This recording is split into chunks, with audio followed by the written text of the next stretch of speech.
So today is a very interesting day for me because 18 years ago today, June 30th, 2002, my best friend Malori Aslan Smith was killed in a car accident.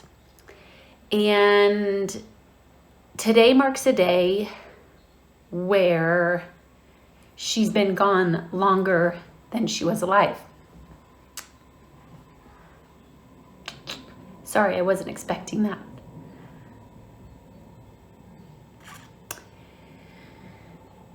And you know, it's interesting about losing someone that you love, because they say that time heals everything.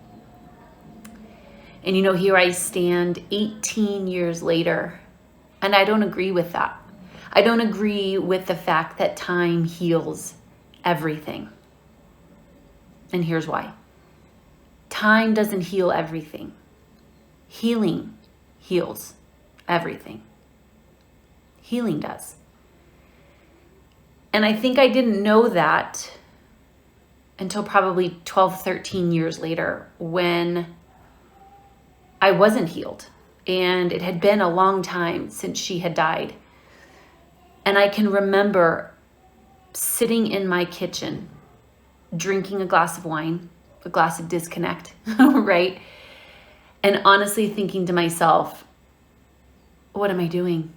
I felt so out of touch. I felt so disconnected. I felt so separated. I felt like I was here, but I wasn't here. And it wasn't until I started connecting some of the dots that I realized I don't think I'm healed. A lot of time has gone on, right? I was almost at that time just shy of 30. A lot of time had gone by, but I didn't feel whole. You know what I'm saying? And so today on Morning Mindset, I wanted to talk with you about healing. And the beauty of time is that, yes, more time has passed. And so we think that that will heal everything, right? The further away I get from it, the easier it will become. But I'd like to squash that today. Especially because maybe as you watch this, you've lost someone recently or before who meant the world to you. And you either feel like your world is spinning, or you wonder if you'll get off the floor again. Because I can remember that day when we got the phone call that Malori had died. She was on a missions trip in Mexico. I was going to be a junior in high school. And I remember looking up and my mom saying, Malori didn't make it. And I hit the floor. And I can honestly remember thinking to myself, I don't know if I could ever get up again. In that moment, I questioned everything about this life. I questioned God. I questioned myself. I questioned friendship. And maybe you can relate. Maybe it wasn't a loss of someone, but it was a loss in some area of your life that you go, man, I felt those exact same things. And then at some point, physically, you have to get up again.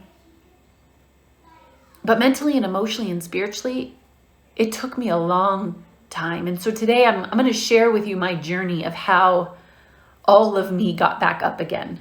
And I wish that I could tell you I did.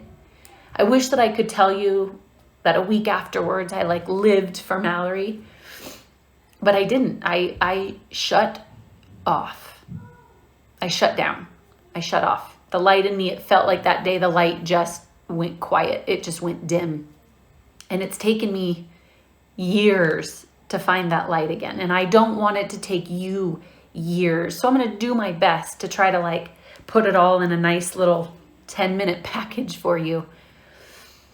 I can remember in one of Malori's last journal entries, she wrote, dream as if you'll live forever and live as if you'll die tomorrow. And it's part of the introduction of my book that launches in just a couple of months. And I remember reading that in her journal after she had died. And though my mind, it blew my mind, could not understand what she was meaning, it was as though my heart was like, yes, yes, yes. And that became the cry of my heart, only I boxed that puppy up. right? Because how was I supposed to set it free? After experiencing that kind of loss, how are you just supposed to like set yourself free and dream as if you'll live forever and live as if you'll die tomorrow? You know, to me, it was kind of like, fuck that. But it's stuck with me. And so what I want to talk with you today is that I don't believe that time heals everything. I think that healing heals everything. And it takes a lot of courage to heal. But here's what stops us in the first place, right? It's the arch enemy, if you will. There's always, an arch enemy, just like there's a hero in every good movie. Same thing in our lives. And the arch enemy in our journey of healing is judgment. Judgment, okay? And judgment by definition means to separate. It means to literally disconnect from something or to try to gain control over something. That's what judgment means. And I wish that I had known this when I was 16 years old, laying on the floor that day. Maybe I would have understood, maybe I wouldn't. But when I started to understand what judgment meant years ago, it was as though I was like moving the blocks and the barrier between my life and my heart again. And so when you look at the definition of judgment, and it means to separate, to disconnect, or to try to gain control over something, it proves to you why we don't get healed that way. Is because if I'm trying to be in control of something, I'm trying to control my environment, I'm trying to control situations, I'm trying to control people, I'm trying to control anything and everything, it's based out of a survival metric, right? Like that's why we control, that's why we judge, is to compartmentalize a world and situations and people and circumstances that we just, quite honestly, don't understand. We're trying to compartmentalize something that will never make logical sense to us. And therefore, if I can control it, if I can get on top of this sucker, I can protect myself, I can separate myself, and I can disconnect from myself, anything. And that's what dawned on me, prior to being 30, was that I was like, I am so disconnected. I am here, but I am not here. Even at that point in time, I was successful. I had the house and the cars and made the money and doing all the right things and had the babies and all this stuff. But I was like, I am not here. I didn't have the words to say that, but I was like, I am not here. And the reason why is because judgment, my survival mechanisms kicked in. And that happens, right? When we experience trauma, loss, negative change, things that catch us off guard, we immediately, unconsciously begin to protect ourselves. And we use judgment as a way to do that. Judgment is a powerful force because now what I do is I build a wall in front of me, on the side of me, behind me, on top of me, underneath me, because at least I'm going to protect myself from you. And then what I start to do is I start to make myself wrong. I start to make myself right. I make you wrong simply because I can't afford to be wrong. So I need to make someone else wrong. This is why we start judging other people.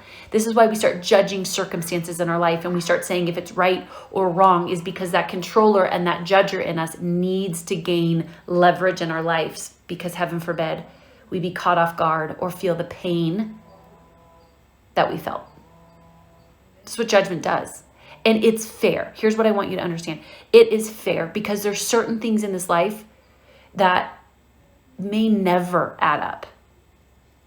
Malori dying, yes, her parents are insane and incredible, and the legacy that they have created per her dying is just unmatchable. And would I have preferred her here? Would I have preferred going to her wedding? Would I have preferred having babies with each other? I remember her mom coming to my wedding, and she stood in my wedding party on behalf of Mal. And though that was awesome and so special, you're like, that's not what I wanted. I wanted her here. I named my little girl Aslan after Malori's middle name, and she was a gift from God. It was like a piece of Malori came with her. And yet, would I have liked her to walk into the hospital room to meet Aslan? Yes. Right? So this whole idea is not to try to undo that pain and the confusion, the question, and the fact that yes, life with her in my mind could have still been better than it has been without her. But there's just certain things in this life we don't get to understand. And that's step one into healing, is recognizing that there are certain things I can control. There's more that I can't.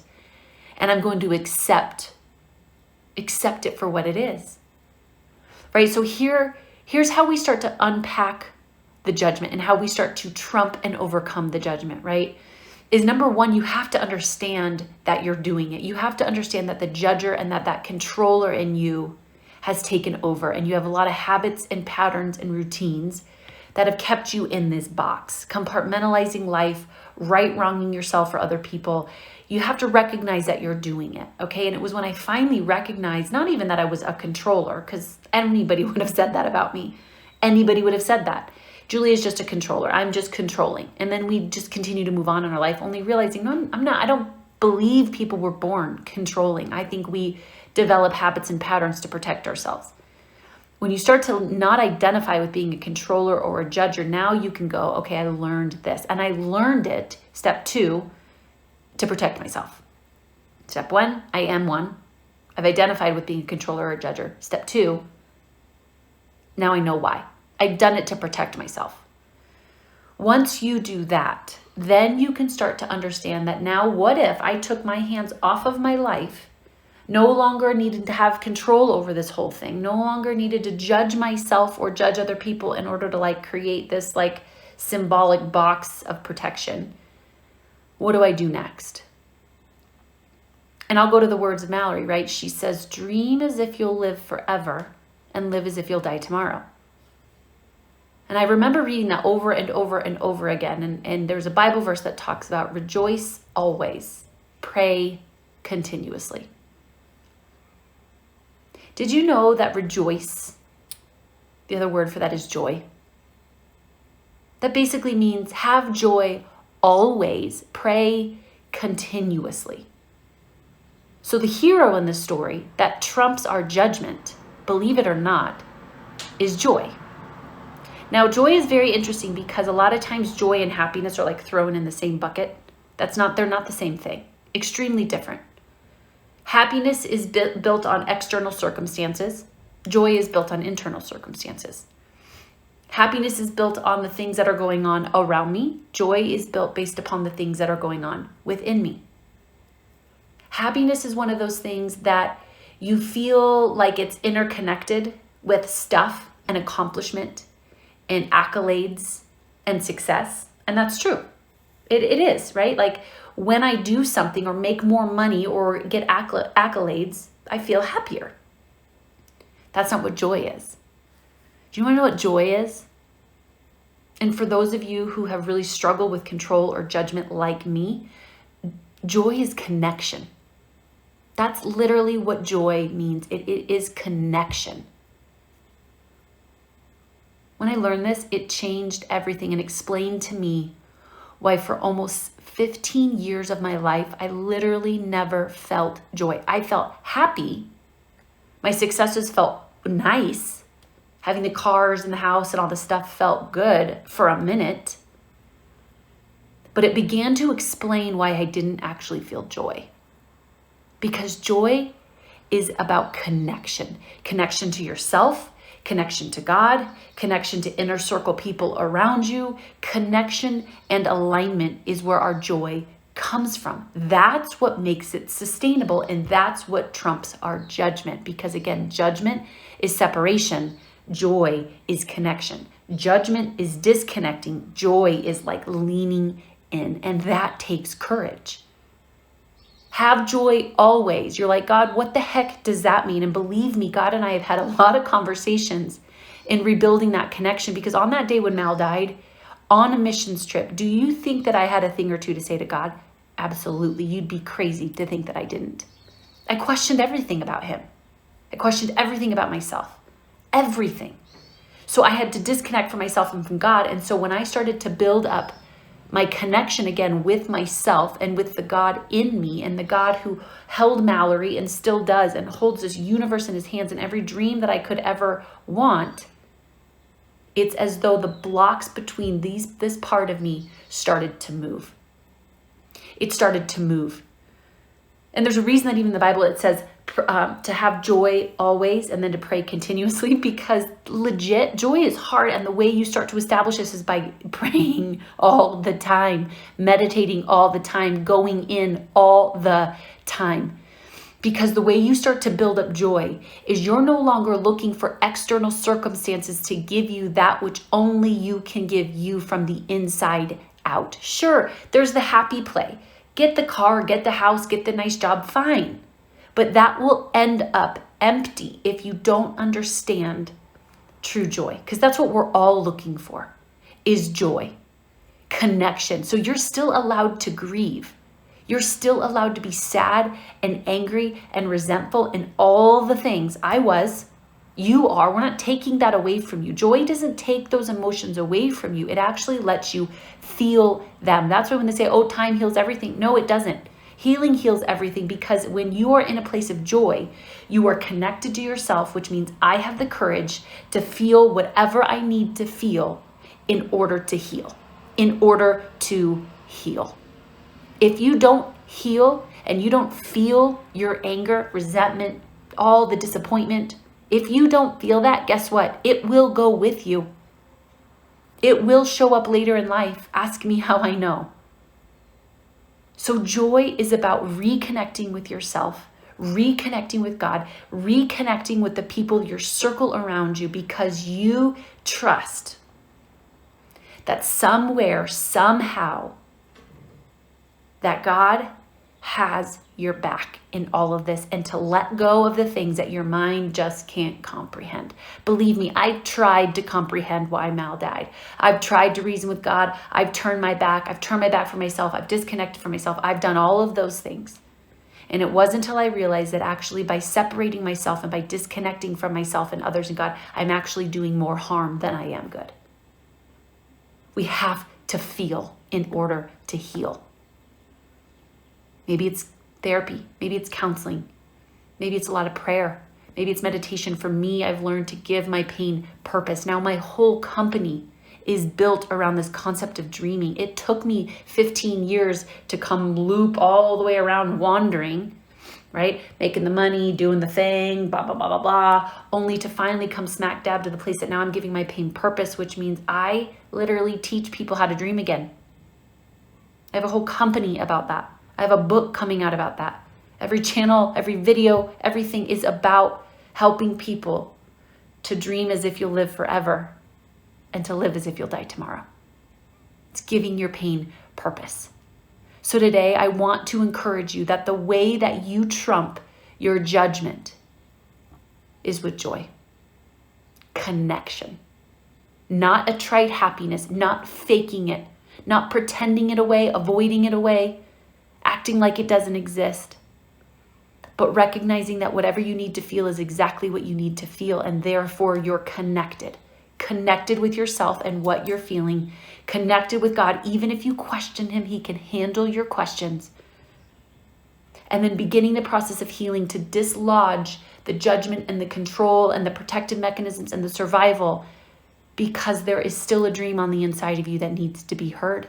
There's still a song and a book and a company and a church. There's an activist and a believer and a creator on the inside of you that needs to be heard. So on behalf of Malori Aslan Smith today, all the angels who have gone before us, whether we think it was their time or not, I want to see you dance today. I want to see you dream today. I want you to choose joy and choose connection, because it's the only place that will bring you freedom. Do not chalk up your joy as a purple pill, a get-rich-fast scheme, or something that's going to make you feel good for 24 hours. It's not that. Do things that make you happy too, great, but do not chalk up or belittle your joy, because it's a place that you'll find freedom. It's a place that you'll find creativity. Ask me how I know. Time doesn't heal everything. Healing does. Judgment might feel like it's protecting you, but it will not set you free. So today, if you want to be free, if you want to dance with the angels overhead, if you want to dream as though you'll live forever and live as if you'll die tomorrow, then I encourage you to choose joy and to choose connection. We are still alive. We have a heartbeat. We have breath in our lungs, which tells me we have choice. We get to do this. Live today as though your dreams are in you, because guess what? They are.